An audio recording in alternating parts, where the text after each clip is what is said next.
Coucou mes petites patates. Alors aujourd'hui je vais vous parler d'un petit post que j'ai fait sur les réseaux sociaux que j'avais intitulé donc Objectif 50. Objectif 50 c'est pour 50 jeux. Voilà. Donc c'est pas je vais acheter tout d'un coup 50 jeux, au contraire. Je vais chercher en fait, alors je vais me donner cette année, très ambitieux. Je vais essayer de réduire ma ludothèque à une cinquantaine de jeux, sans compter les extensions, sans compter les jeux abstraits, etc. On va dire autour de 50 jeux, en tout cas voilà, l'objectif est de vraiment réduire la taille de la ludothèque, parce que là, bon, c'est comme beaucoup d'entre nous, je suppose, beaucoup de jeux en fait prennent la poussière. C'est pénible, ça prend beaucoup d'espace pour rien finalement. D'autant plus que, comme quand je l'ai dit, quand je l'ai annoncé, en fait, ça a provoqué beaucoup de réactions surprises, pas choquées, heureusement, ce serait inquiétant. Mais du coup, comme j'ai beaucoup d'amis autour de moi qui ont des ludothèques conséquentes, je suis dans un club, dans une ludothèque. Du coup, quand je dis 50 jeux, en fait, 50 jeux, c'est un jeu par semaine. Et en jouant qu'une seule fois à ce jeu, donc on fait une partie de chaque jeu, de chacun des 50 jeux pendant un an, plus tous les autres jeux qui arrivent, évidemment toutes les nouveautés, plus tout ce que les éditeurs m'envoient. Du coup, bon, ça revient exactement au même, à part que les jeux ne seront plus ici. Et donc du coup, c'est intéressant parce que quel jeu garder?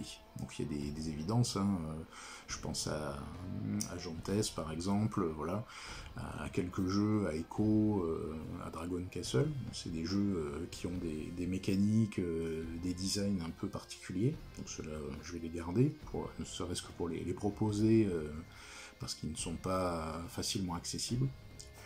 Et par contre pour d'autres, c'est très compliqué. Par exemple, quel jeu je dis je veux garder un jeu de placement, quel jeu de placement d'ouvrier je vais garder. Donc du coup, ça demande réflexion et c'est assez intéressant de dire pour quelle raison on garde tel ou tel jeu. Il y en a, bon, c'est des cadeaux, donc forcément je vais les garder.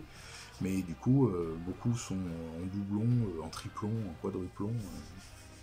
Donc voilà, objectif 50, c'est pour ça que j'ai posté sur les réseaux sociaux, et puis je vais essayer. Donc j'ai commencé à faire une longue liste de jeux que je vais revendre dans un premier temps. Il y a quelques associations qui m'ont contacté, voilà, pour dire qu'ils étaient intéressés. Donc je leur ferai un prix évidemment si c'est comme ça. Mais du coup, donc j'ai plein de jeux en vente. Des gros jeux, des petits jeux, des moyens jeux, des Kickstarter. Il y a pas mal de Kickstarter d'ailleurs dont je me débarrasse parce qu'ils font doublon avec d'autres.